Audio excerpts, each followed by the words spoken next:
Jinnimisan? O, nega yo'ldan chiqyapsan? Ha? Vasalam qizingning orqasidan ketmoqchimisan? Qizimni nomini tilingizga ham olmang. Nima yo'q qoldingiz? Men ishxonadagilardan har xil gap eshitdim. Qandaydir xotiningiz bormish, ishxonamga borib janjal qilganmish. Nomimni loyiga bulg'aganmish, nimalar bo'layotgan tushuntirib bera olasiz menga? Nimani eshitmoqchisan? Ha? Oilam borliginimi? Qanaqa oila, axir yolg'izman degandingiz-ku. Sen mendan nimani eshitish xohlagan bo'lsang, shuni aytdim. Nega jahling chiqyapti?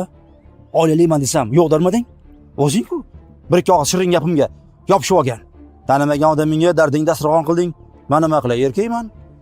Nima qilishim kerak edi? Endi qolgani o'z-o'zidan bo'lib ketdi. Meni aybim yo'q. Nima? Nimalar deyapsan, nomard? Men sandaqa razil inson uchun bolamdan voz kechdimmi? Hali seni deb men ona ekanligimni unutdimmi? Seni deb men farzandimni yo'qotdimmi? Seni nafsingni deb men begunoh bolam qurbon bo'ldi. Bu ishlarga meni aralashma, xo'pmi? Nima qilgan bo'lsang o'zingga qayt. Sen rostdan ham ona ekanligingni unutib qo'yding.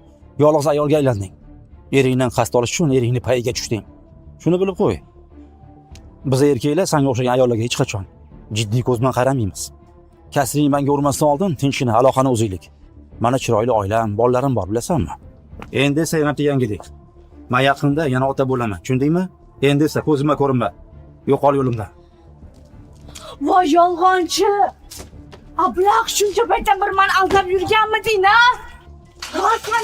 Sani deb bolamdan ayrildim. Hammasiga sen aybdorsan, bolamni vol urdim.